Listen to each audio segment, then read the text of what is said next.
Right. We are broadcasting.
So we have Mike Wiesner on and Pekka, Harold Locke.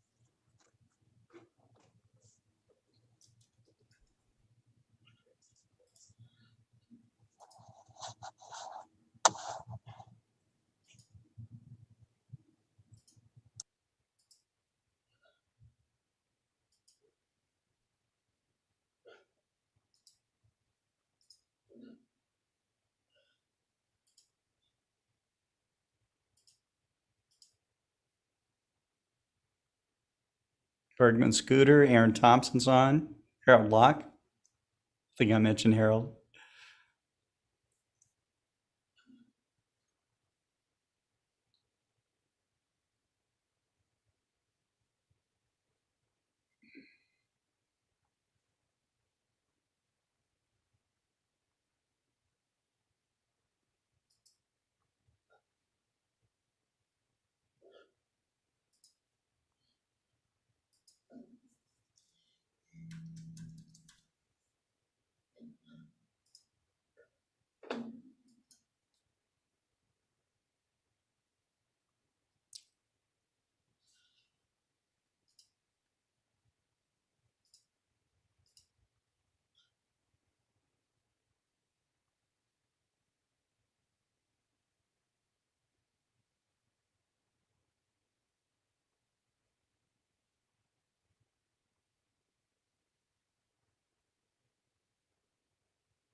Beautiful image of this contribution from Carlos Hernandez. He titled it The Super Flower Blood Moon. And of course, that was taken last night. Carlos lives up in Northern California. He had a great view of it, which is great. Carlos, if you don't know, is a space artist, and he's also a physician and an expert planetary observer. Wow, that's quite a blood. Really shows the how red it is. Wow. Yeah. And it just blends really nicely. It's nicely balanced too. From a dark left to the I think bright it's from right. an iPhone. Yeah, nice. Mike Wiesner says, I was treated to a total lunar eclipse squared. The moon that was eclipsed by the Earth's shadow that was also eclipsed by thick clouds.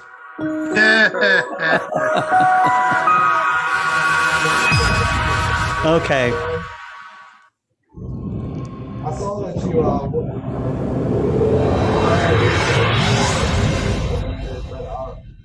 I saw that you called, so I was just taking care of another client, so I was calling you back. Okay. And mute your microphone. Let me share my screen now, and this is what I have now. Ooh. So this last couple of videos actually was from the 47th Global Star Party. Wow. This is Beautiful. a view Getting there. from Christopher Beautiful. Go from his computer I may have to use 3 that seconds. we broadcast live last night. And another example will be from Molly Wakeling. That's coming up here. So if you didn't catch this last night, this is just a couple of views of it.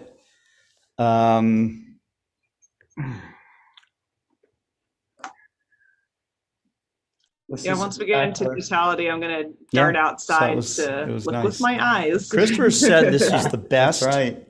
lunar eclipse Yeah. image that he's ever made, which is really, I like to see That's some saying little something. And this this is is Molly Molly Wakeling. Wakeling. That way, it's really real. That Know, it's not live, showing yeah. some imaging sequence. So- She's in the Bay Area of California. Yeah. If I had if I'd used my astro camera, I could have kind of gone back and forth between capturing and live view, but it would have been So you can logistically see a little some- challenging. She's working through this so you process. Having the DSLR, yeah, it's not live, See a little live, star but the pictures are coming next in to the moon. every little bit here. So, oh, that's a nice shot right there. Yeah, that's really beautiful. And I did angle my camera along right ascension, so it is there's Tycho there, so it's mostly upright, which will make for some easier processing. So, yeah, it was like that. It was fabulous, Make it upright and Well, upright for northern. it was really it was great to have all the people that showed up for the evening for part one of the Global Star Party, and also for part two. It was having David Levy kick off both events, and our list of contributors. I'm not getting everybody, but Kareem Jaffer from Royal Astronomical Society of Canada was on. We had Molly Wakeling. I'm missing some others right now because I'm running off of almost no sleep. Cameron Gillis was on, of course. And who else? Help me out, Cameron. Who else was on that morning? We had Simon. He stayed. Simon Tang. Yeah, he did a lot. That's right. Yeah. Yeah, that's right. And he helped out quite a bit with that. Let's see. And we had, it was just a great event overall. Here's the list. We had, and Chuck Caesar. Allen from the Astronomical League, Kareem Jaffer, Jerry Hubble was on, Caesar Brolo, and then towards the end there, Simon Tang came in. The only person that did make it, and Maxie was on the first, Maxie, exactly, yes. right? Maxie was on for the first part of that. And the only person that wasn't able to make it was Jack Newton, who didn't think he would be able to. So, but all in all, it was a great event. I stayed awake for the duration, so, so it's, yeah, we're a little beat up. Beatrice says we all must be very tired from this morning. Scott has invested in 5-hour energy drink. Yeah, I didn't even have that. I was like, Crazy. God, yeah. So, but it was good. It was fun, and it was beautiful, and we got to experience the eclipse from different astronomers from around the world. So that was cool. Some people clouded out. We got to see the eclipse through clouds in some of the video. But it's all part of it. You go out there, you do your best, and you try to capture the data, and they were, it wasn't just trying to capture it for themselves; they were trying to broadcast it as well. So that just takes it to another level. But a lot of fun. Today's show will include someone that we are introducing. It's Annie Scarbrough. Is that am I pronouncing that right, Annie? Yes, you are. Scarbrough. Okay. All right. And Annie is our Explorer Alliance member representative, and she will be handling lots of things really dedicated to the Explorer Alliance membership. And so, we'll talk to her a little bit about that. Kent Marts will give us a little bit about what's going on from the FirstLight Chronicles perspective, and then we have Cameron Gillis from Camstronomy, and he'll take us further down his journey in his sky survey project, and how he's working through all that. So it's going to be a good kind of double header here. So I did plan to also add a new program that I'm calling Avian Nation, and it's about birding. And so we're starting to get some very nice birding photos. The guy that will come on with us is Dan George. Dan George was the guy that started the Bosch and Loam Birding Council way back in the 80s or 90s. And so he loves birds, and he's very knowledgeable about them. And so it's going to be a lot of fun. It'll be about bird identification and looking at some really gorgeous images of birds as well. So, but let's go ahead and get started with Annie here. Annie, let's just kind of put this in gallery mode here so everybody can see everyone. Annie, she just started this position. She's been with customer service now for how long? The week before Christmas, I believe. I started. Yep. So trial by fire. Okay. That's right. 100%. That's right. So we threw her into the deep end like immediately. Mm-hmm. Annie has done extremely well with customers, even ones that have really struggled, and she's been able to find them the help that they need and solve any kind of, come up with resolutions to make customers happy. And she really has the right attitude. And so we thought that she would be perfect to be the member liaison for the Explorer Alliance. So I know that you're going through all the member lists and everything that we currently have. I'm not going to ask you for numbers or anything like that right now, but I know that you're working with Kent, and you'll be working with Tricia and some of the other people at Explore Scientific to make sure that members are getting the information that they need, make sure they're getting the benefits they need, that kind of thing. We talked a little bit about benefits. What do you think is probably the most important benefit of being a member, Annie? There's so many great benefits about the Explorer Alliance side.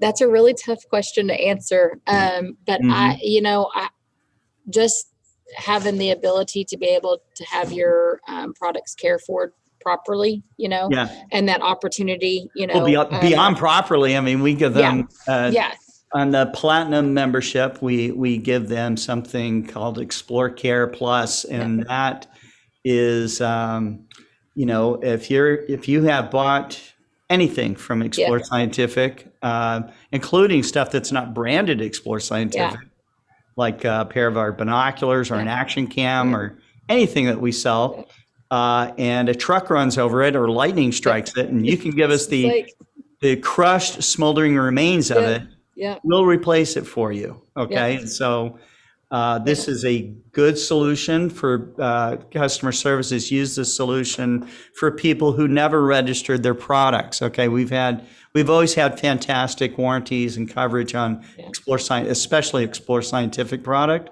but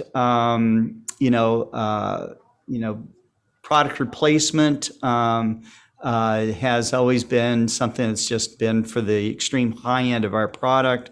And now you're finding that with Explorer Alliance, even if you forgot to register your product, which basically means you don't have a warranty, Yeah. okay, Yeah. you can be covered with the Explorer Alliance. Yeah. So, Ken, you and I had worked out a lot of the beginnings of that program.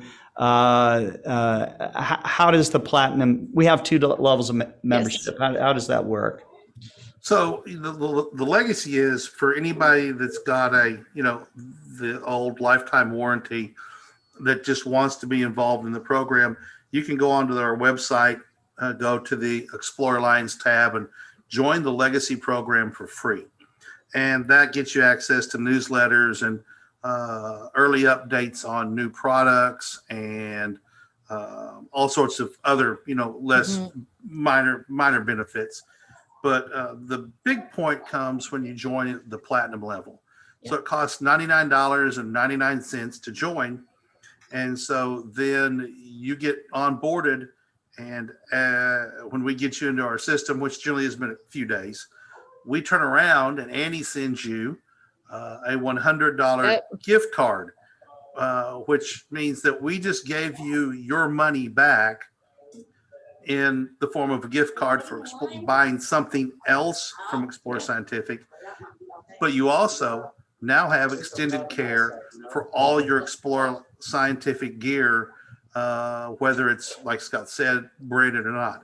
And the benefits are advanced replacement of products for if we have an item in stock. And right now, if you had an ED80 that got run over by a truck or some damage that we might be able to repair, we would not be able to send you an ED80 because we don't have any. But once all those things come back into stock, we'll send you after we see shipment of the item coming our way, we will then send you a replacement unit to use until we get yours back to you in great working order. That is a huge benefit. It's an annual program, $100 a year. And one thing we've not been really good about is renewal. One of the first things Annie's going to work on is starting to do courtesy calls on those members who are about to expire and who have expired to get them up and running. And maybe a gentle reminder to a few of them that, hey, you haven't used your gift card from the previous time. You need to take care of that because, or hold it or whatever. So that's going to be a big actually, chore there are people that have bought the platinum membership and didn't follow through and use that benefit, which is a big one, And Annie's going to call them and remind them of that benefit. We were talking about that just a little while ago. Yeah, we were. Yeah. Yeah. So maybe some of the members might feel, worried that you're kind of are you kind of a meanie, or are you really kind of easy to deal with, Annie? She's terrible. Okay, I promise I would not throw her a curveball.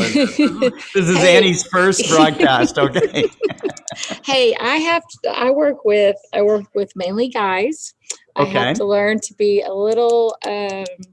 I'm not mean. I don't think I'm mean at all. No, we know you're not mean.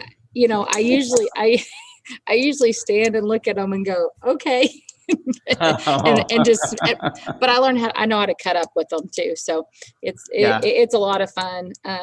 But no, my goal is to help a member out or help customers out and just resolve whatever needs to be resolved. And I understand, when situations happen, I would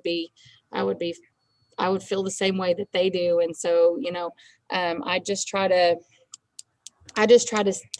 to see it from their side.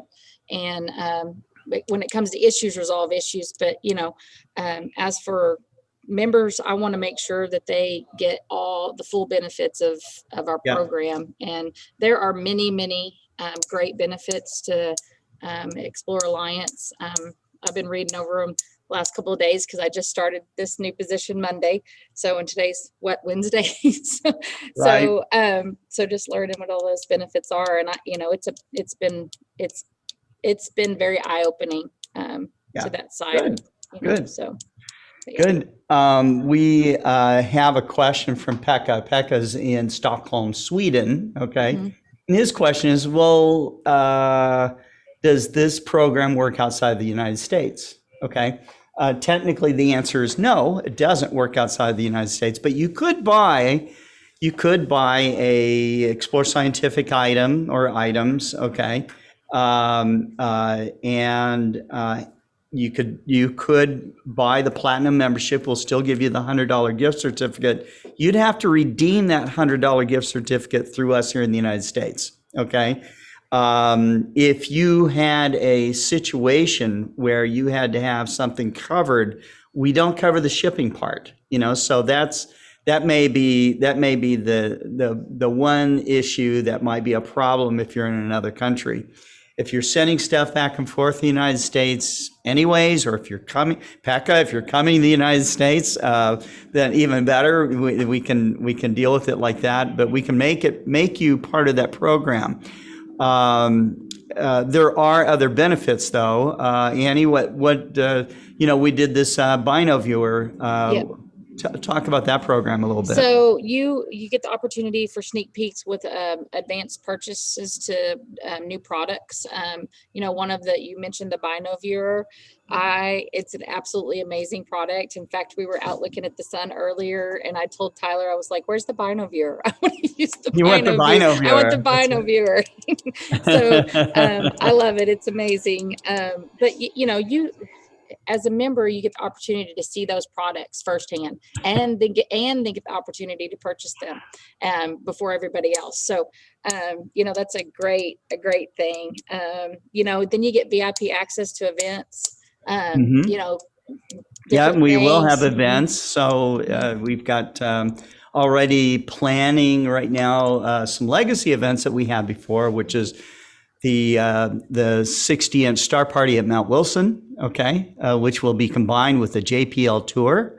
And this will be all next year, of course. And then we've got the Arizona Dark Sky Star Party that features David Levy and, at Kartchner Cavern State Park, which is an amazing place all by itself. It is an International Dark Sky Association park. If there was a state park that you would give 5 stars to, as far as being immaculate and beautiful, and really it's like going to a country club or something, Kartchner Caverns in Arizona is the place to go. Of course, Arizona is like a Disneyland for astronomers, anyways. Dark skies, lots of observatories, lots of cool things. We would tie together with that particular event a tour of the mirror making lab at the University of Arizona. So that would be something a lot of people have not seen. Plus, you would be going down into the amazing caves of Kartchner Caverns, and so you guys want to look that up. Beautiful. On Google. It is. You went on it, right? I've been in a lot of caves, and I enjoyed that cave. It's completely different. Having grown up in the middle United States in the Ozarks, We have lots of caves around here. And I've been going into caves since I was little. And we have tourist caves that you could go into. They're these big, gigantic limestone caves. This was a completely different, and deep underground. Kartchner Caverns is only like 20 feet underground because it's inside of what amounts to a mountain that goes up. And so it was a completely it's different like you're experience. inside of a big dome or something. Yeah, right? and it was completely different, and it was just discovered not that long ago, and you can still see the mud trails, footprints of how they originally came into the cave, and it's really cool. You go into this airlock, and you go in, and they shut the doors because they want to control the humidity that's in the cave, and so they control how many people goes, and then they spray you down with this mist of water to cut down.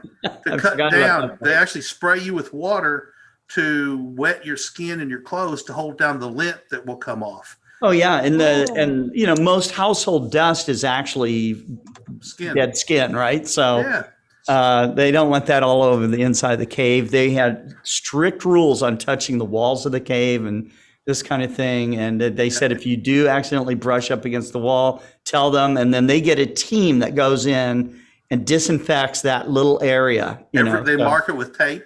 They mark Yeah. it with a piece of tape, and then they come in every night and disinfect the cave because they're trying to maintain it in its pristine condition, but Yeah. yet still get people in. Yeah. Way cool Wow. science. I mean, that's just another, just dimension of that star party. So, but you'll be there, you'll hear lectures, you'll be observing with David Levy, and it's a great place to do astrophotography. It's a lot of fun. We make sure it's fun. And so that's one of the events that we'll do as well. We'll also be at the Northeast Astronomy Forum next year. Probably Annie will be with us. That would be really cool to have her there. We will be at the Winter Star Party, Florida Keys, another one. It's really fantastic. And there's other events that we may do, but that combined with a bunch of global star parties makes for a busy team here. So, So anyhow, Scott, there's one other thing. One other benefit we haven't talked about okay. is the contests Yes. that Explore Alliance runs. Yes. So we run the astrophotography contest right now, which is an Explore Alliance thing. But Annie and I have cooked up something that we haven't probably told you about yet. We're Annie and I are going to start giving something away to the membership every month. Annie, you want to talk about that a little bit? Okay. Can you refresh my Yeah. What do we talk about? We talked about a lot of stuff. We've talked a lot about a lot of things, Kent. So we're gonna Sorry. You're start not throwing having- Annie under the bus, right? I apparently did and didn't mean to. So I apologize for that, Annie. But we're going to have a drawing every month, probably at the end of the month or first of the month, and give away something: red light, flashlight, planisphere. That's right. Maybe an eyepiece every once in a while. Nuclear. A new telescope. Let you pick between, a couple of different, Yep. educational Yeah. telescopes. Just sort of random stuff, but trying to return build Sure. value into Sure. that Explore Alliance membership. Right. Maybe we could even do something like give away one of the tickets for the Mount Wilson Star Party or Ooh, something like that'd be that. cool. That'd be Yeah. cool. That'd be Yeah. really cool. Yeah. Those events are really intended to, they're designed to be kind of, for a lot of people that don't go to, are not really attending a lot of star parties. They're intended to give you kind of a lifetime experience sort of thing. So I know Mike Wiesner said it was to give us a little shout out for the ADSSP, the Arizona Dark Sky Star Party. He went, he was one of the presenters there as well. If you need a reference on how it went down from an independent party, Mike Wiesner would be good. So when we get the official go ahead, we'll have Annie announce it and give you the details about how to get going. It is going to be, both of these events are limited. We can only have so many people go. So it will be something you want to get in and get in there fast and get ready. So And again, the EA membership will have a week's head start on getting tickets. Yeah. Before we now open it to the Oh, public. sure. So, Sure. the EA membership will get first dibs. yeah, And the Arizona Dark Sky Star Party is a cool star party, but the Mount Wilson one is one of those bucket list items, I think. Oh, yeah. For some people. yeah. It would be for me. Yeah. We'll take you to where we'll show you Hubble's real locker that was there, where he kept his flashlight and his glass plates. And, it's not like a prop. It's really there and it's still the real thing, We'll take you to where Einstein stood, it is just so historic. And when you're there, it's not like, oh yeah, this was something happened here a long time ago. When you're there, you feel the history. It is like, and everybody says that goes to Mount Wilson, or Yerkes Observatory is another one that I hope to arrange some sort of a special event at. But But anyhow, Annie, is there anything else that you'd like to say before we get on with the rest of the program? I don't think so. You don't think so? I don't think so. Okay. All Yeah, right. yeah. All right. Well, I'm sure she'll, excited. as we go along, Annie will be on about once a week to kind of update us on Explore Alliance things and to keep members informed. As we have special events, she may be on more often than that. What would be the best way? Probably using the Explore Alliance at Explore Scientific email address would be a great way to get in touch with Annie. Yep. Of course, you can get in touch with Annie if you are doing live chat on explorescientific.com when she's available for that. There may be other ways to reach her, but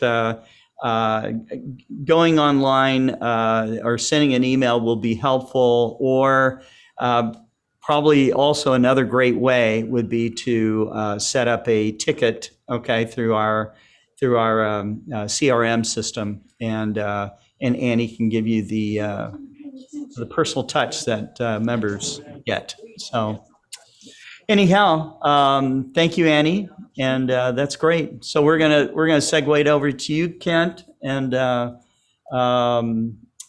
what's happening with in the FirstLight Chronicle world. Annie touched on it a little bit a few minutes ago. We got the first unit of the Bino viewer in, and like every other person who buys a new telescope, it guarantees at least a week's worth of clouds.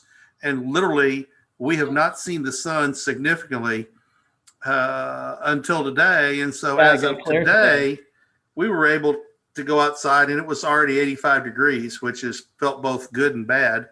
Yeah. But here's some of the staff members looking through a DAR 102 with our solar catcher, sun catcher solar filter, and the Bino viewer attached with the package eyepiece that we're offering for Explore Alliance members. So it's a $679.99 value. The Bino viewers plus the eyepieces. The Bino viewer is only available to Explore Alliance members. So only Explore Alliance members can buy this. Yeah. And we're packaged it with two 52-degree, 25 millimeter eyepieces, and we're dropping the price to $499.99, which is the retail price for the Bino viewers themselves. So it's a heck of an Explore Alliance package, but you have to be a member to get it, which doesn't mean if you want it, you have to simply join Explore Alliance as a paid membership level. Now you're an Explore Alliance member. You can pre-order the Bino viewers and apply that $100 gift certificate to it. So you're still spending the same amount, but you get the $100 back to buy something cool with. And as Annie said, the Bino viewers are really cool. So this was our first light chronicle this morning. I took pictures of it. So you're looking at at the telescope is Joyce, who works in our warehouse and quality control. Daniel, who works with the Explore Scientific cap on, which is a new Explore Scientific cap we've got. I think we're going to be putting them up on the website. These are really nice, high quality caps. Behind him is Ben, who works in sales and is operations manager. And Tara, who works back in the warehouse processing big box and bulk orders. And way back over there in the back by the Explore store door is Tyler, who was in his own little world doing something else, but he happened to be in our picture. So anyway, shout out to Tyler for at least being outside. Yeah. He did have a solar telescope he was setting up. So a specialty telescope. So we had a great time. There are some beautiful sunspots. Looking through the Bino viewers, when you get them adjusted to your interpupillary distance, was pretty spectacular. Annie had them finally when Annie got hers adjusted really well to her interpupillary distance. She was just like giggling like at Christmas. I mean, she really was. Yeah. She noted that she was so much easier using two eyes than one. because, you know, A lot of people say that. That's right. Yep. So anyway, hopefully it's going to be clear tonight and we'll be able to get the bino viewers out and test them under the stars, which we haven't done yet. At this point, we're projecting they're going to be here in July to August. But again, you know, well, if you're getting great views of sunspots, you are looking at a star. You know, so. Just look at the closest star. Right. You know, but, you know, with shipping the way it is and the upheaval and disruption that's happening on an ongoing basis, being able to predict when we're going to get anything right now is impossible, because we have, I guess, a couple of containers setting on the West Coast, and they've been there for 3 weeks, and we have no idea when they're going to be here. Rail is not taking any bookings for 60 days. Yeah, It's it'll just calm down. It'll calm down. hopefully It's gonna just, calm down. it's all that surge, you know, that happened. We'll get it figured out. So, Yep. you So know, anyway, yeah, that was a cool FirstLight, and it is a wonderful device. You know, paired with those 25 millimeter eyepieces, the sun, they're not overwhelming on this telescope at high power. So the sun stayed in the field of view for a couple of minutes and still showed a really nice view, and just translated across, and it was like, it's not really moving too much. And it's like, yep, low power. That's the way it is. So, but pretty cool device. I'm glad we're bringing it to market. great. So, Well, great, Ken. Thank you. yep. Before we transition over to Cameron, I'll read, we got our viewers here, and I've been kind of commenting on some of these things, but a lot of people welcome you on, Annie, happy to see you. I think that one or two of them here have had interactions with you already, which has been very positive. Some people are remarking, Mike Weezer said, is Scott really awake today? I don't know if we call this really awake, but, I am talking and looking and bobbing my head. So there you go. Let's see. Pekka said, good afternoon, ladies and gentlemen. Stockholm, Sweden calling, studying how to build Noah's Ark. I do not know what I did or said, but Mother Earth is very sad, crying all the time, uninterrupted. Yes. Harold Locke is having a wild Wednesday. That's good. Bergman Scooter, hello, your 73-year-old groupie is here. That's great. Let's see, more comments. Beatrice Hines. Beatrice is from Belgium. She's an astrophotographer. She watches our shows a lot, so it's great. We love it. Mike Wiesner says, I read this already about a total lunar eclipse squared, that the moon was eclipsed by the Earth's shadow, eclipsed by the thick clouds. That's right. It's a big nebula, Mike. Don't complain about it, embrace it if you can. Bergman Scooter saw the eclipse from the Gulf Coast, which is great. Let's see. And Richard Gray says, I just photographed the Blue Angels, different kind of birds. Oh, yeah, that's right. You can submit that photo, Richard. I'm sure we'll be able to identify what kind of jet it might be. Pekka says, welcome to you, Annie. You're going to like him. He's wonderful. He's been on our programs a lot. He's a contributor. He's great in the audience, and he loves everything astronomy. So, and he's fighting for dark skies in Sweden. So we have to give him all the support we can. Jeff Wise said sometimes he feels like a crushed, smoldering remain. So we need to give him a cookie or something. Maybe we can send cookies out to our members. I don't know. And we already talked about platinum membership outside the United States. Of course, you can be a free member with Explore Alliance, and there are benefits there too, not the extreme ones that we have for platinum.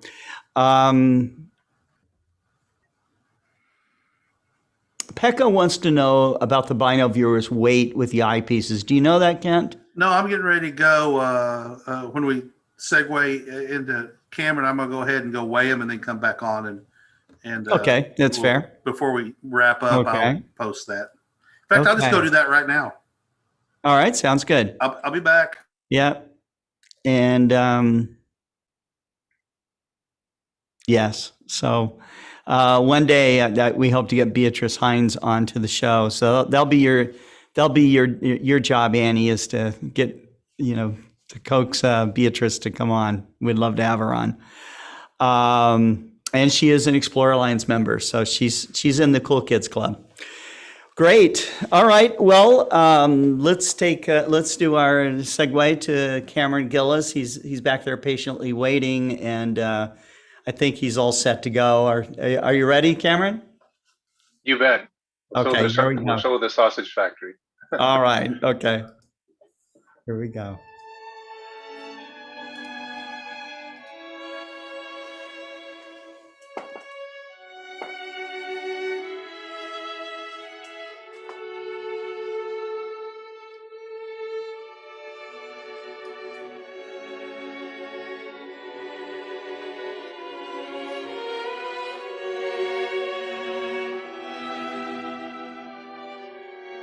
This is Cameron and I, our favorite visualization of the Orion Nebula. Yes. Just a beautiful, Awesome. It's awesome. Look at Yeah, this. yeah. Yeah. Nice music too to go with it. Yeah.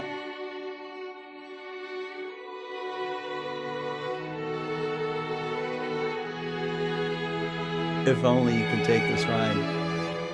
Yeah.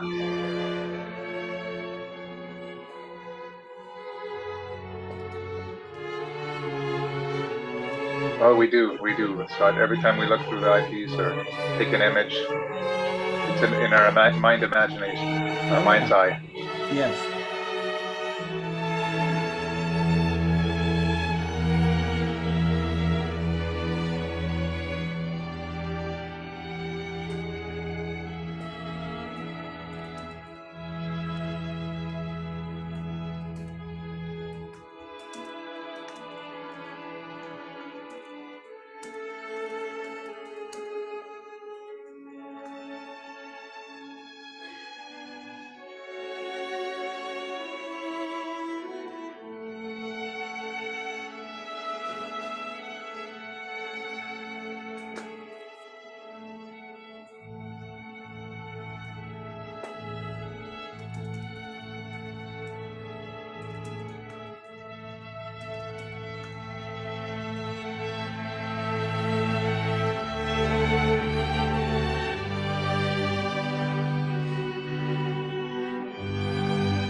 All right.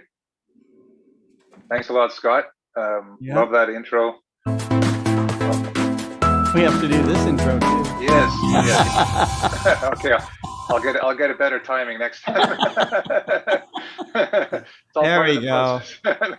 Now we can do it. Okay. So. Hey, So thanks, Scott. I'm going to jump in All right. real quick. Go for it, Ken. You got the weights.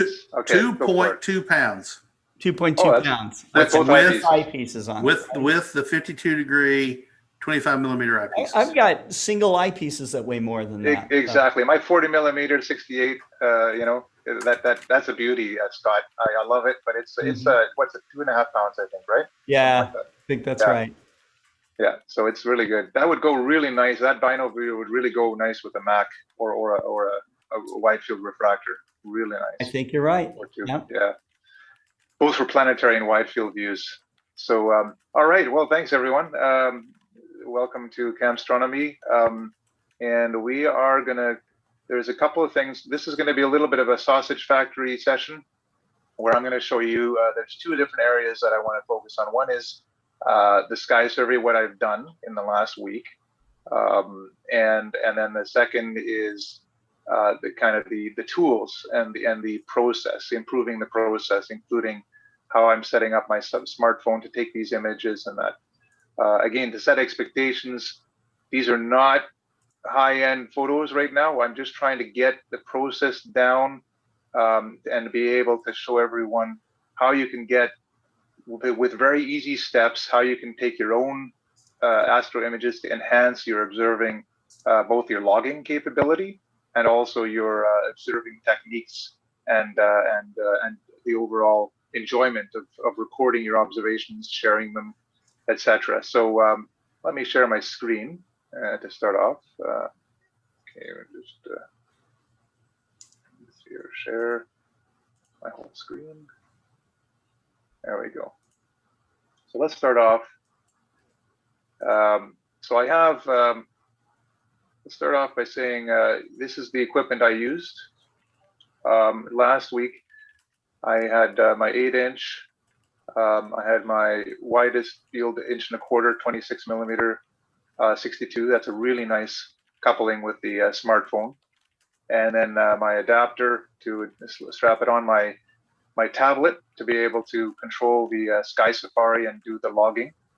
And then I have this time I used I switched to an S8. Before I had my Note 20, which is a really high-end, has excellent cameras. But the advantage of that phone compared to this S8 is you can go up to 30-second exposures and ISO 1600, 3200 actually. But this S8 is more, the thing I wanted to do with the S8 is it actually has a better placement of the camera.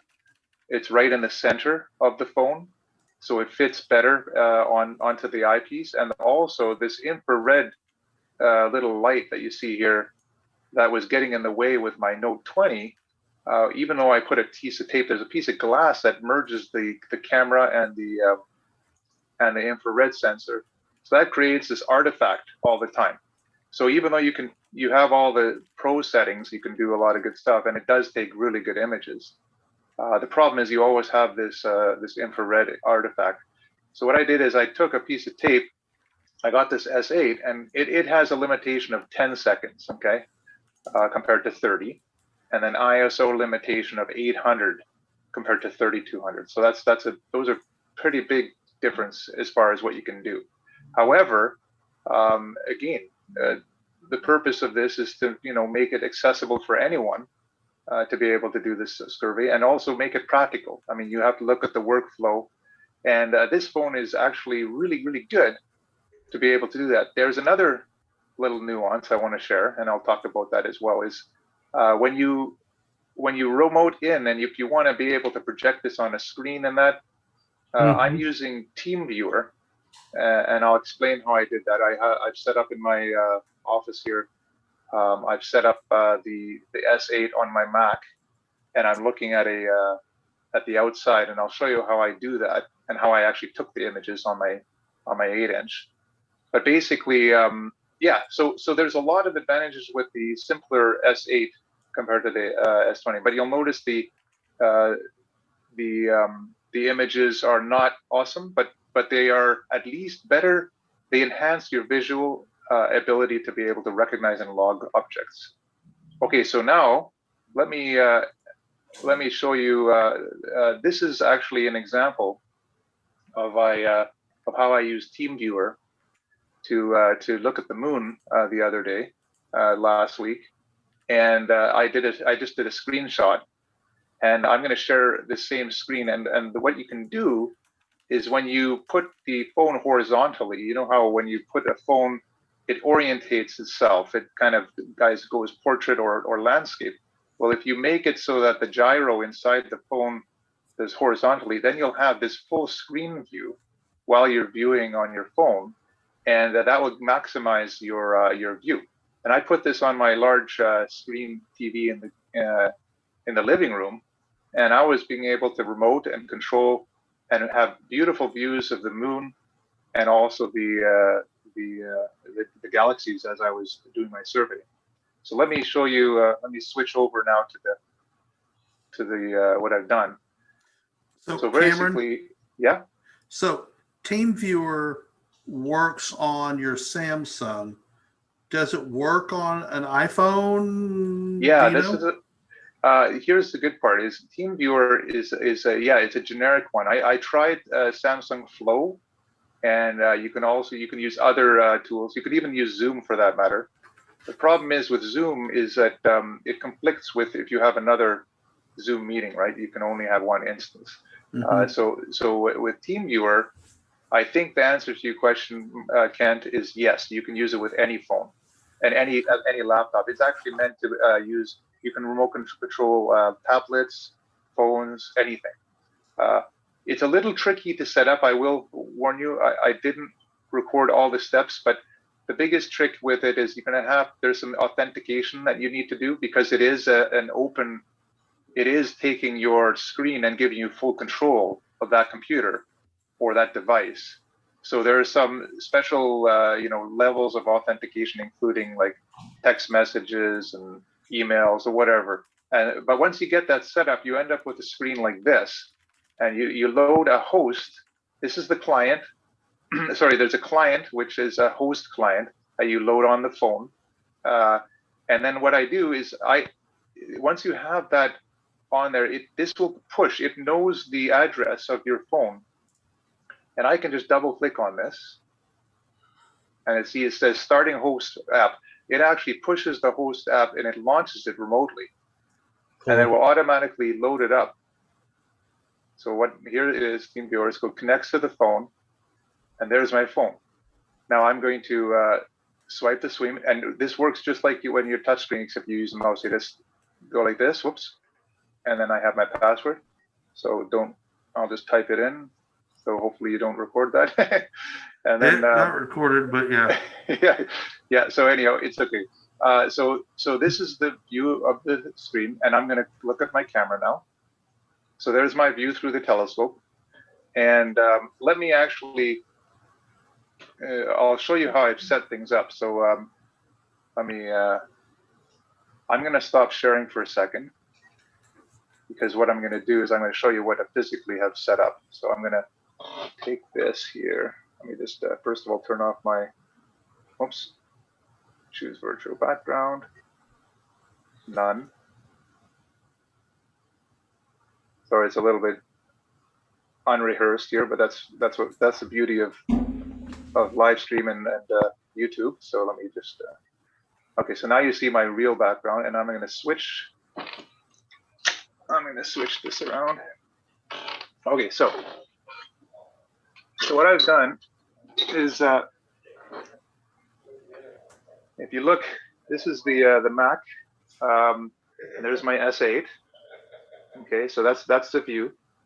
And I'll show you this is exactly what you see. And this is what, if you leave your computer, if you leave your telescope outside, this will automatically turn on and everything remotely, which is nice. So if you have everything outside, you can be in, you're comfortable inside, and launch this TeamViewer on your laptop, and this is what will happen on your mounted device.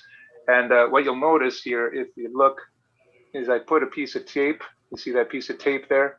That's right, blocking the infrared sensor. So that prevents the artifacts from coming in. And then I clamp it down. And then there's another thing I'll tell you while I put you in this sharing mode, is when I mount it on my C8, what happens, TeamViewer and the screen consumes a lot of battery. So you will have a limited use. It automatically times out. Don't worry, I'll launch it again. But basically, you'll have a limited use. So your battery is going to go really fast. So what's the beauty is you want to tether this guy with your USB. your USB power supply, and on this, it just so happens on the edge, you have a USB port, so I can actually plug it in to my smartphone and power it up, so I actually remain charged. Oh, that's And cool. So that's what you can do with a PMC-8 with the battery pack. You can take that USB port, right? Yeah. And use that to keep your session up, so that you'll never run out of battery on your phone while you're doing a remote session. Okay, so Excellent. let me switch this back again. Sorry. Okay. Put on my virtual background again. Okay, so now let me share my screen again. Share screen. Sure. Okay. So now we're going to go back here, and it timed out. The other thing I'm going to do is you'll notice it's in portrait mode. Oops, not T-Mobile. No. What was that? Go back. Let's go back to the camera. And you'll see how it's in portrait mode, and this is what will happen initially. But what you want to do is you can I'm going to tilt my Mac to get the orientation horizontally. It will flip. There you go. Set. And once you've done that, I should be able to get it back there. Oops.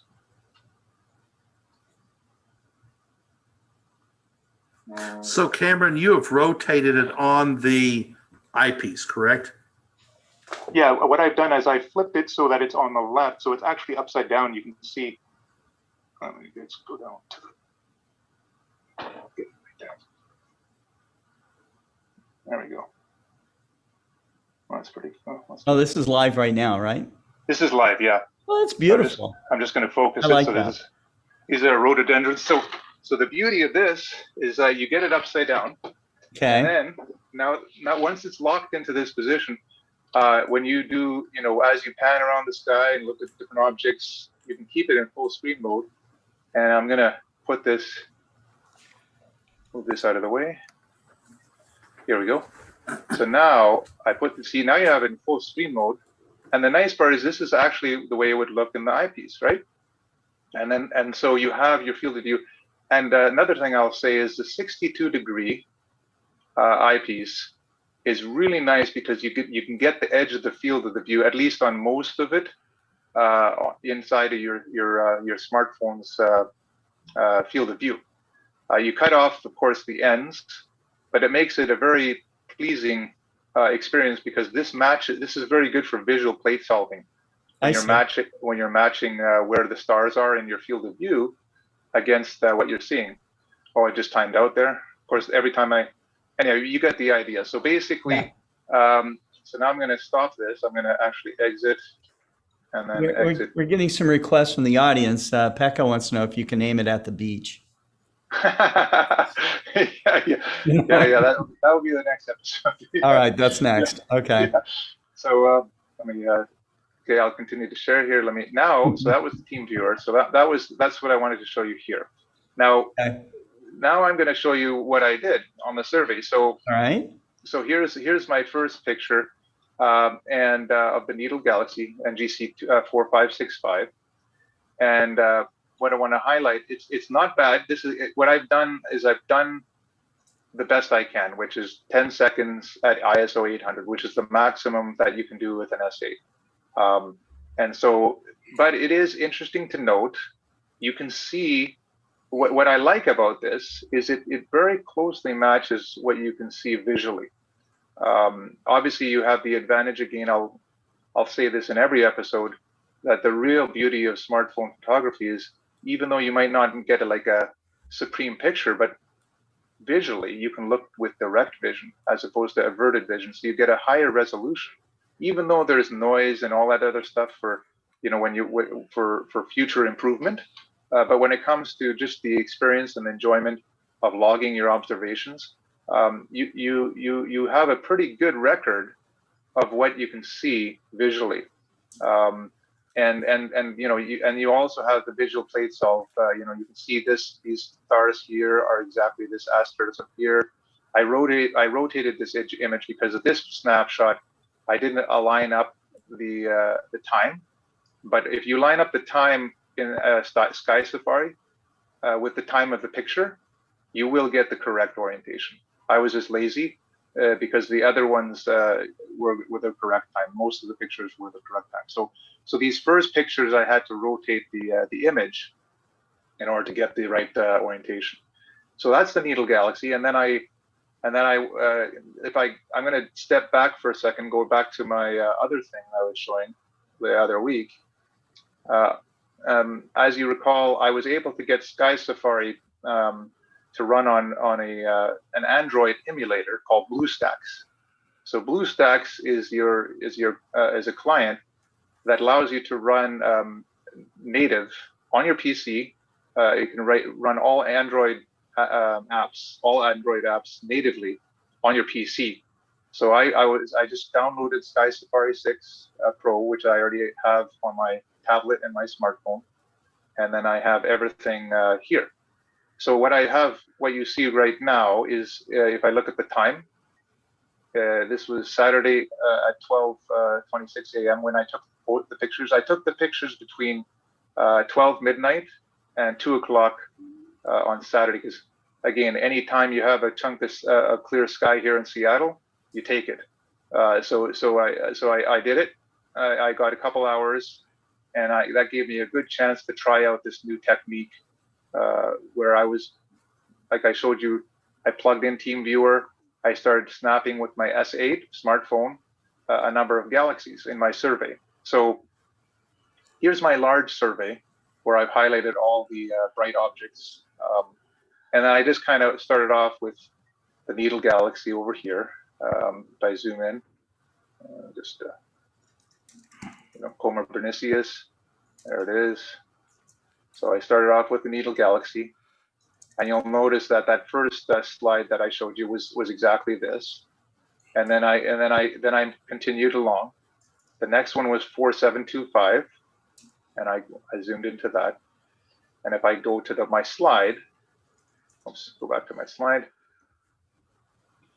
Here's the snapshot.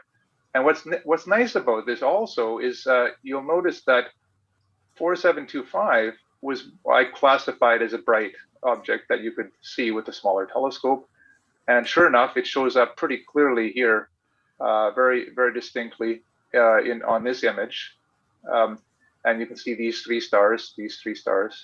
But what I want to highlight here is you also get some nice nuggets, because the fainter galaxy that didn't make the cut also pop up. And if you look carefully, I don't know if you can see, but there's actually there is a little bit of a smudge here, and that is 4712, which is a fainter galaxy. And if we go Sky Safari and click on that, I have to zoom in a little bit more here. There it is. You click on that, that's a 12.9 magnitude galaxy, right? But it's small enough that, again, I can, if I zoom into that image, let me, you can actually see that's there. So the 12.9 meg, and of course, you can go, this is only first level stuff with smartphone. Obviously, if you have a smartphone that can do stuff like what Maxi does, you can start to get all deeper and deeper, and then you have a real. I like what you've done there, Cameron, because it's almost perfectly scaled. It's oriented. It's nice to see that. A real image versus the star map. So thank you. I'm glad you recognize that, Scott, because that's what I was after. I'm trying to match what you can see in the eyepiece, and the nice part is it perfectly matches this field of view. It's a little bit off because my when I get an equatorial, when I get your IXS2 with PMCA, this will be spot on, right? It will be like log time. But when you're just using an Altaz, there's quite a bit of error, and it's not really polar aligned. So, but you're right. You get the idea. what's really nice, you can quickly see, and this is how it works when you're doing visual observing as well. You recognize these patterns, and it really makes it easy to find fainter galaxies and fainter objects. But you'll notice in these earlier images, there's a little bit of flaring because actually I was not quite in focus on that night. But you'll see as I continue, it gets better. Here's M3. M3, you can see there's that bright star here. There's some flaring, of course. I didn't have it very good focus, but same thing. You can see some of the stars here. These three here. Continuing along. Whoops. Then what I started to do is I started to go into my survey, and let me show you what I did. And I want to show. I zoom back out. So those were my first objects I did, and they were not quite out in focus. I kind of experimented. That's when I first got TeamViewer up. I did M3, I did that galaxy, and then I did the other. So if I look at down here, then I started to go to Eastern Virgo, and I decided let me take on all these. So I was on a roll on Saturday morning for 2 hours. I just started knocking off all these galaxies here, and I got pictures of them all. But I don't have them all processed. I'll just show you what I got so far. And the other thing I want to show you is a little bit of the sausage factory on what I actually do for my record keeping. So if I zoom in, this is the whole list. Now what I've done is I've created an observing list called 2021, 05, 19, and 23, just for purposes. Right now it has 8 objects in it. And if I click on that, and I would just go, let's highlight those and go back. You'll see that it has those 3 objects, the Needle Galaxy 4725 and M3. Those are the first 3 that I took images of. And then I went down the list, and these are the ones I have on my PowerPoint so far. So if I go zoom in, so 5363, if I go to 5363, this is this one. And again, another bonus galaxy. So here, this is a little more pronounced. You can clearly see the triangle of stars, and then here, very quite nice bright galaxy with a nice distinct core. But 5364, fainter, I hope you can see, but you can see there's a nice, pretty distinct smudge there. And let's take a look at this, the magnitude of it. Let's go zoom in and check what it is. Zoom in here. So same orientation. So if I click on this guy, oh, that's a 10.4. But see, the 10.4 compared to 10.1, you'd say, oh, they're the same. But this is a beautiful example of surface brightness.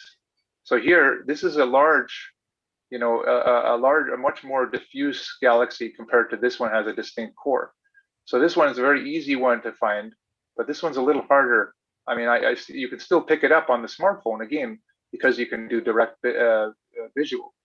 But again, as I continue down this path, we're going to start. These are all the little extra bonus nuggets that you can find.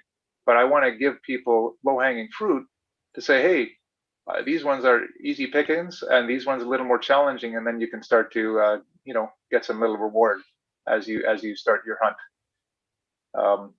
Continuing along, 5566. If I can go back here, zoom back out, and 5566. Same thing. There's a pronounced 2 stars here. If we go here, those are those 2 stars. Here are those same 2 stars, and there's a star near the core. That's the same one. So there you go. You can see that one. Continuing along. Here's a nice one. This is a nice pairing. 5576. So if we go down here, 5576 is that's a magnitude 10.9, and then you have a 12.5 right beside it. And this guy is actually pretty small, so it's pretty distinct. So even though it's 12.5, you see, remember the other slide showed a 10.9 galaxy, but it was much less distinct. You can easily, maybe, as you get a trained eye, you can easily pick out this one. So this is a nice pairing when you pick out these 2. But this didn't make the cut. However, because they're paired together, it's a really nice bonus. 5638. If we continuing along, 5638.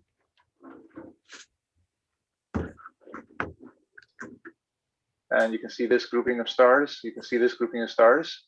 It's really nice. What I like is the pattern recognition, the mental pattern recognition, to be able to orientate yourself very easily on what you see on Sky Safari, and then what you can actually see visually, and also with the smartphone.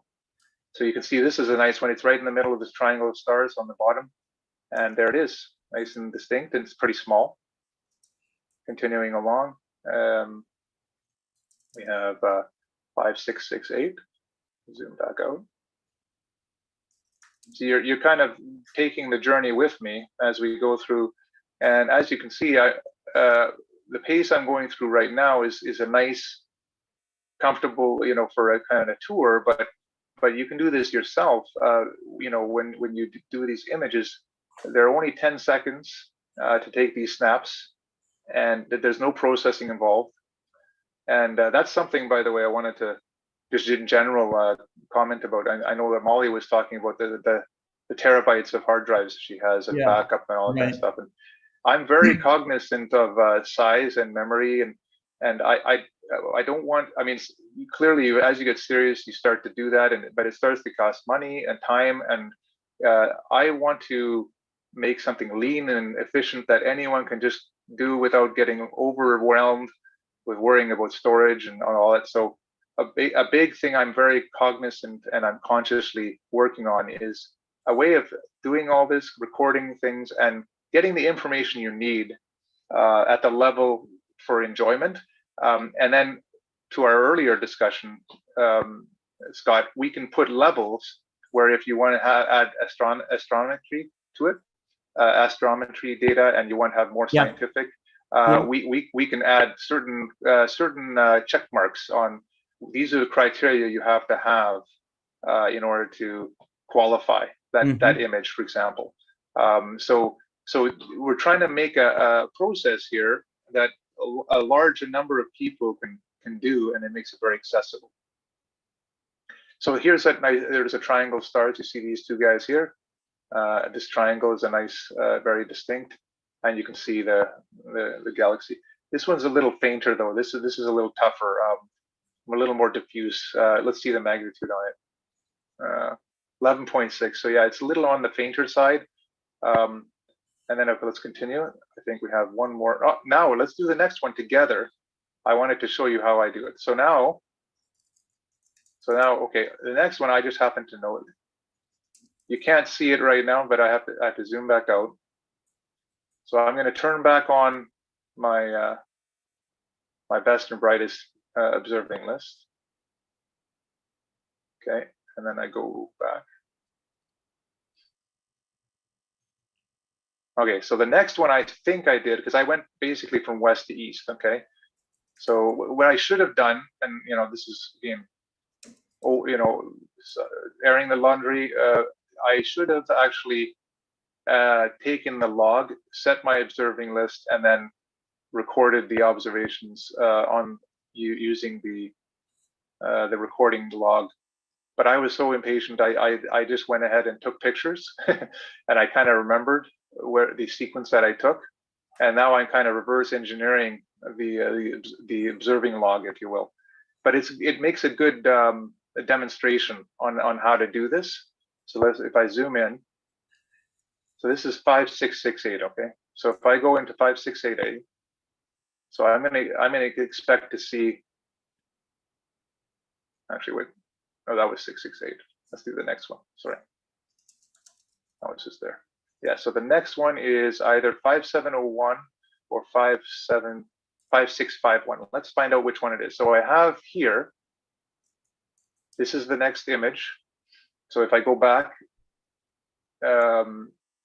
this is the next image. So I'm going to copy this image. All my images, let me just show you these are all the images I took. Okay, so you can see them all.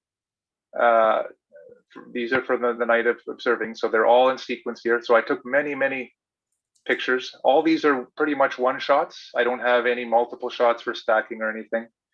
I have some nice ones that we're going to talk about next week, including M27, the Dumbbell Nebula, some other Cat's Eye Nebula. There's some other cool stuff coming, but we'll get there.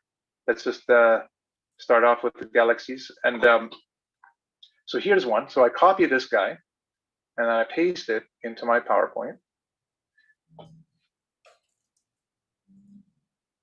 And if I paste it, it's quite large. And by the way, each of these files is about three megabyte.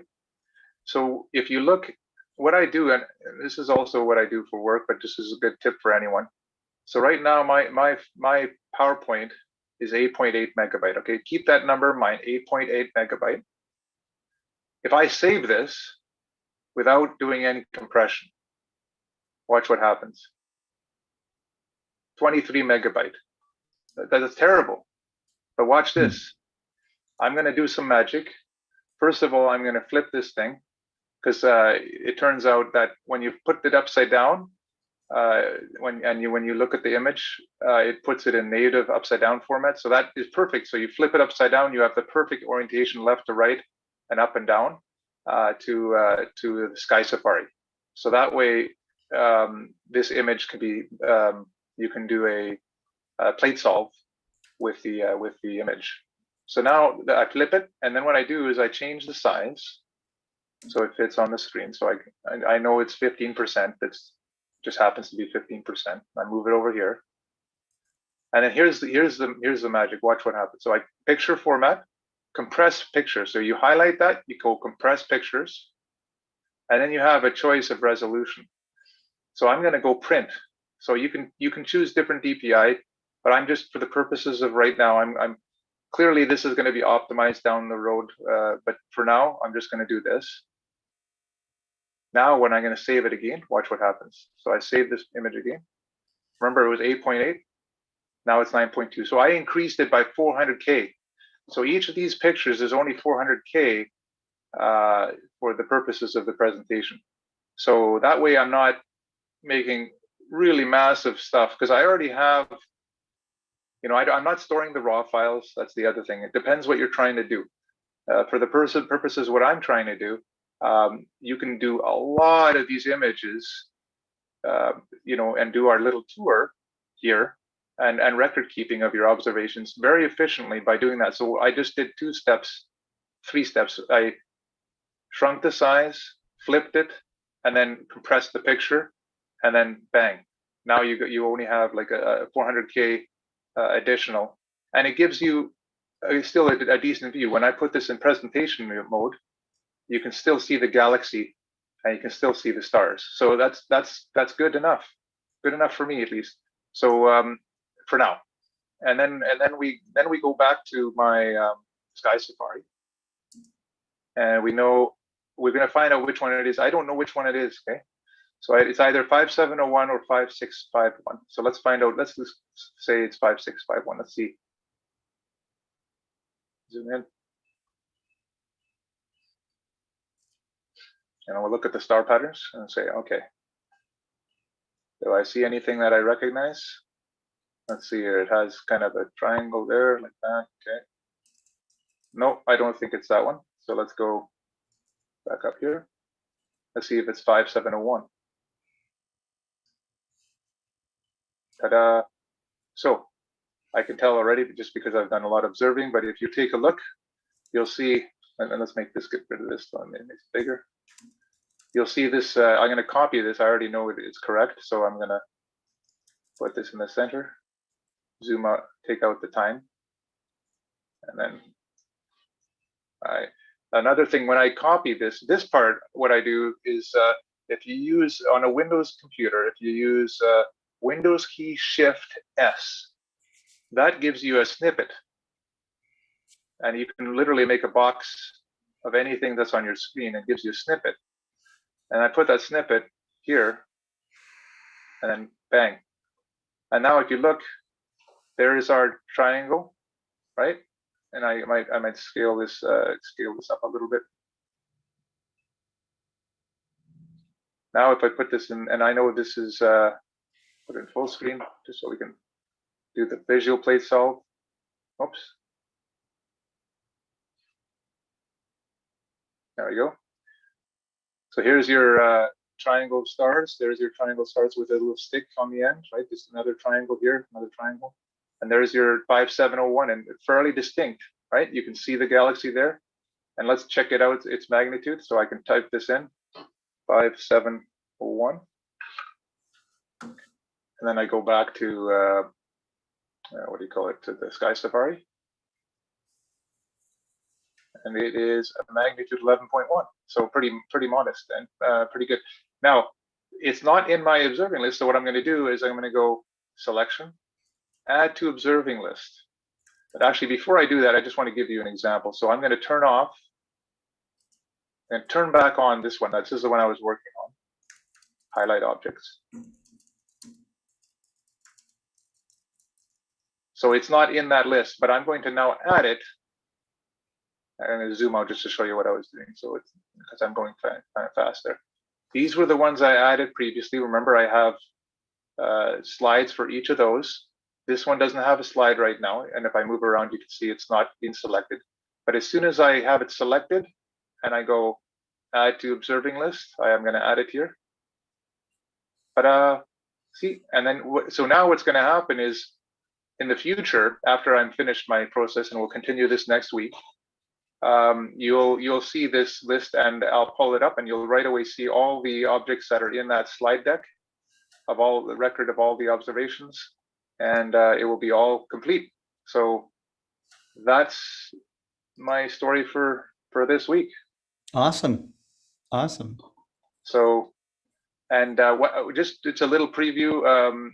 Some stuff I'll be talking about. We're going to continue this next week, but then I did get my ZWO ASI Air Pro, and so that's something that when I have time, I'll plug that in. And even though I don't have my camera, the puzzle.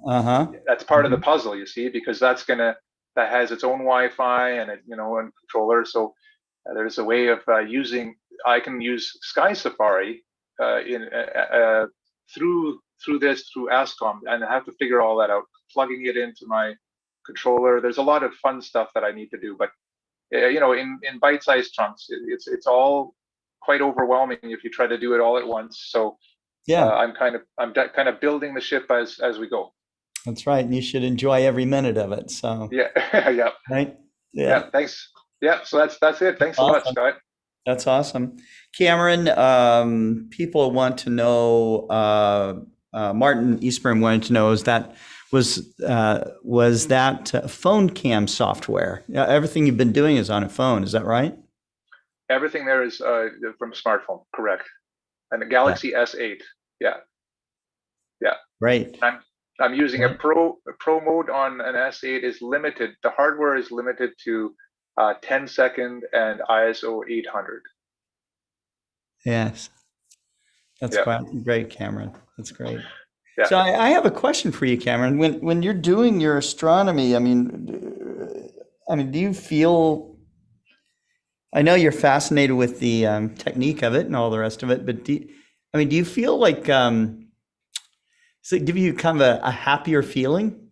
Do you kind of get into a state of where you have another perspective? Your perspective widens, I think, a bit. I think a lot of people kind of live in this little world of their own, and they think about, that little problem and this little problem and that little whatever, the guy that got angry at me on the the highway or whatever. Yeah. And then you look at something like the Orion Nebula, and it's like, okay, and its vastness. And, Yes. But I take it in another slant on that, where I like the humility. I like the humility. I like the you see those galaxies, they're just so dainty, right? I mean, and you're barely picking them up, right? And you're seeing these galaxies millions of light years away, and you're capturing it. And it's like, wow, it's just a beautiful feeling. Like, again, I love the wow pictures, like anyone, right? Everyone loves the wow pictures. We all do. It just gives me a kick when I get these little faint fuzzies, and it's like, wow, like you say, your mind just goes, it's very therapeutic, but it's also just wonderful. Just like, oh wow, look at, I discovered this galaxy is on this angle or whatever, and they're all at different distances, and and they're just so humble to look at, because it's so humbling. Yeah. Yeah, because you know that little tiny, faint, ghostly dash is billions of stars, trillions of planets. Yes. Nebulas, all kinds of stuff that's just, yeah. I always wonder who's over there, you know, that kind of thing. So yeah. And the other thing, Scott, is, you know, like you say, there's just so much work and whatever. There's so many problems, so many things, so many problems to solve. And then you look at this galaxy, and even this thing I'm doing, right? This sky survey. It's a never ending, right? It's so massive. It actually dwarfs. It's so big that you can't even stress out about it, because it's like it's just the journey, right? You focus on the journey rather than getting everything done. And I think that's the thing with astronomy, and this does more than anything. The most important things about astronomy. That's true. Yeah, because it really forces you to say, you know what, I'm not going to get this done. I'm not, you know, forget it. I'm not going to do it in night. I have very limited clear nights here, but just the process and the journey, and it's awesome. Just have a little slice, you know. It's a little contribution. That's right. David Levy talks a lot about, you know, I mean, he's made many discoveries of comets and asteroids and stuff, but he enjoys just the search. You know, once he's found something, it's kind of like, yeah, okay, I found something. And he goes through all the rest of it. And I've been around him when he has made a discovery, and there is that high, you know, that he goes through with making a discovery, but it's not like it's a crash on the other side. It's you know, you can imagine, I mean, the fame that came along and the notoriety of Comet Shoemaker Levy 9 for him. I mean, he was on worldwide national television. Okay. Wow. You know, talking to, you know, presidents and vice presidents and all of that stuff, you know. But on the other side, you know, what has made him happy is what has sustained him, and what has, I believe, cured his episodes of depression. Because he had, if you read his book, you know, he had severe depression, you know, like I want to commit suicide depression. Yep. And he has I think he's cured himself through stargazing. Yes. I've seen those kinds of things from time to time, you know, and here we are at Explore Scientific, where we have this gear and stuff. But I often tell people, you know, we're outfitters. Well, you know, we're outfitting people, you know, and you're a guide, Cameron, showing people the path, you know, and that's wonderful, you know. So it's one path, right? There's so many paths you can take. Oh, yeah, we could take people on a million trails, right? A billion, trillion trails, you know. It's just like but that's all part of the fun. It's sharing the diversity. Every trail has, and every journey has its lessons. So, and it relates to everything else. You know, it's all interdependent, all connected, you know. And so, anyways, that's the power of stargazing. Absolutely, Scott. Here.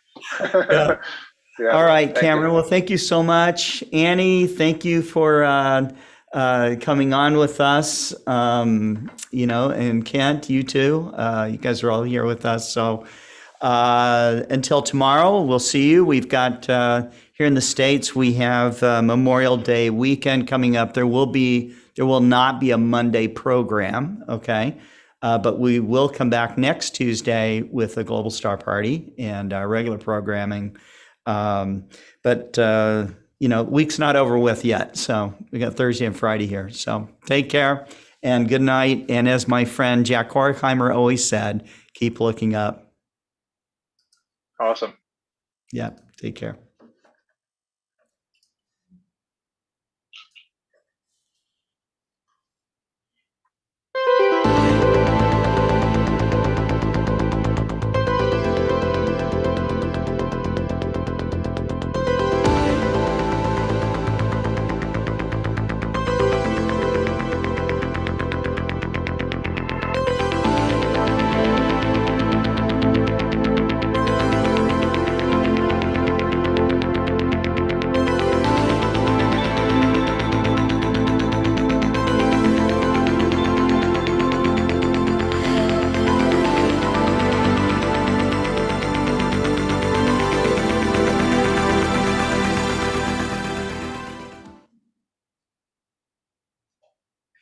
Here's the Explore Scientific iXOS 100 Equatorial Tracker mount.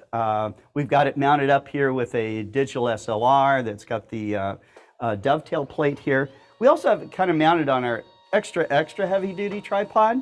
But this whole thing is operated remotely. You can see Kent's operating it with his Apple tablet here, but it'll run off a Windows tablet or an Android tablet. What do you like about this whole system, Kent? I find it very intuitive. It's very quiet. Like any go-to system, there are things to learn. Sure. But once you learn those things, it makes it really easy to find stuff in the sky. Sure. Now, this is running our Explore Stars app. If you're going to do astrophotography, you need to be running it with a planetarium program hardwired to a computer. That's right. So ASCOM this runs program. wireless, wired, okay? It's super versatile.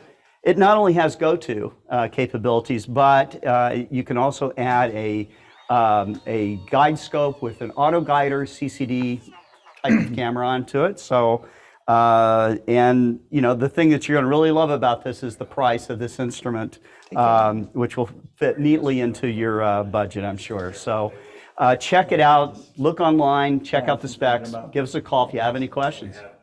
6. I know it's about right.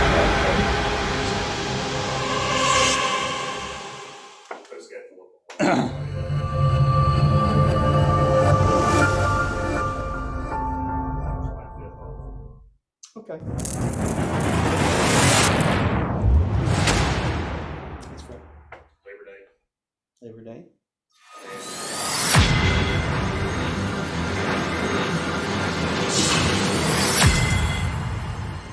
Great. Great. Awesome.